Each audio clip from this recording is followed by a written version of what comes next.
Hi, അയിനു ആണ്. ഇന്ന് ഞങ്ങള് ചോറ്റാനിക്കര അമ്പലത്തിൽ പോയിട്ടുണ്ടായിരുന്നു കേട്ടോ. ഞാനും അമ്മയും അച്ഛയും അച്ചാച്ചയും അച്ഛമ്മയും കൂടെയാണ് പോയത്. സംഭവം വേറെ ഒന്നുമല്ല, ചോറ് കൊടുക്കൽ തന്നെയാണ് കേട്ടോ. ഇവര് കുറേ ചോറ് കൊടുക്കൽ എനിക്ക് വേണ്ടി നേർന്നിട്ടുണ്ടായിരുന്നു എന്ന് പറഞ്ഞു. അപ്പൊ പിന്നെ ഏറ്റവും അവസാനത്തേതാണ് ചോറ്റാനിക്കരയിൽ പോവാനുണ്ടായിരുന്നത്. അപ്പൊ നമ്മൾ എന്നാ പിന്നെ ബാക്കി വെക്കണ്ട, ചോറ്റാനിക്കരയിൽ പോവാന്ന് ഞാൻ സമ്മതിച്ചു കൊടുത്തു. ഒരു 11:30 കഴിയുമ്പോഴത്തേക്കും ഒരു ചോറ് കൊടുക്കൽ സമയം ഉണ്ട് അവിടെ. അപ്പൊ ആ സമയം ആയപ്പോഴത്തേക്കും ഞങ്ങൾ അവിടെ എത്തി. അച്ഛൻ എനിക്ക് ചോറൊക്കെ തന്നു, എല്ലാരും തന്നു. ചോറും പായസവും എല്ലാം കൂട്ടി കഴിച്ചു. റെസീപ്റ്റ് ഒക്കെ എടുത്തതിന് ശേഷം ഞങ്ങൾ ഒരു സ്റ്റേജിന്റെ അവിടേക്കാ പോയത് കേട്ടോ എല്ലാരും.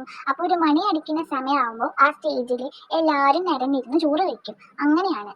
അത് കഴിഞ്ഞ് ചുറ്റി പ്രാർത്ഥിച്ചു, അകത്ത് കയറി.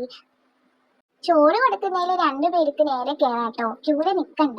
അപ്പാപ്പയും അച്ഛയും എന്നെയും പിടിച്ച് അകത്ത് കയറി, അച്ഛമ്മയും അമ്മയും ക്യൂവിൽ നിന്നും കയറി. അങ്ങനെ അകത്തൊക്കെ പ്രാർത്ഥിച്ചു, ചുറ്റിക്കറങ്ങി കഴിഞ്ഞ് കേക്കാവിൽ അമ്പലത്തിലും കയറി. അമ്മ പറഞ്ഞത് അമ്മ പണ്ട് ശബരിമലയിൽ പോയപ്പോ അയ്യപ്പസ്വാമിനെ കാണാൻ പോയപ്പോഴാ കയറിയിട്ടുള്ളതെന്ന്. അത് കഴിഞ്ഞിട്ട് പിന്നെ ഇപ്പൊ ആദ്യമായിട്ട് കയറാന്നാ പറഞ്ഞത് കേട്ടോ. അമ്മയുടെ ഓർമ്മയില് പിന്നെ ഒരിക്കലും ചോറ് കൊടുക്കൽ വേറെ എന്തിനോ പോയിട്ടുണ്ട്, പക്ഷെ ശരിക്കും കണ്ട ഓർമ്മയില്ല. അപ്പൊ ഫസ്റ്റ് ടൈമാണ് അമ്മയും ഞാനും ചോറ്റാനിക്കരയിൽ കേട്ടോ ശരിക്കും കാണുന്നത്. ശേഷം ഒരു ഭക്ഷണം കഴിക്കാനായിട്ട് നല്ലൊരു ഹോട്ടൽ തപ്പി നടക്കലായിരുന്നു. അമ്മക്ക് ബിരിയാണി തന്നെ വേണം. ഞാൻ പറഞ്ഞതാ ചോറ് കഴിക്കാന്ന്, പക്ഷെ അമ്മക്ക് ബിരിയാണി വേണമെന്ന് പറഞ്ഞു. അങ്ങനെ ബിരിയാണി കഴിച്ചു, നല്ലൊരു ഫോട്ടോ ഒക്കെ എടുത്തിട്ട് അങ്ങനെ തിരിച്ച് വീട്ടിലേക്ക് പോന്നു കേട്ടോ. Tata, bye bye, see U.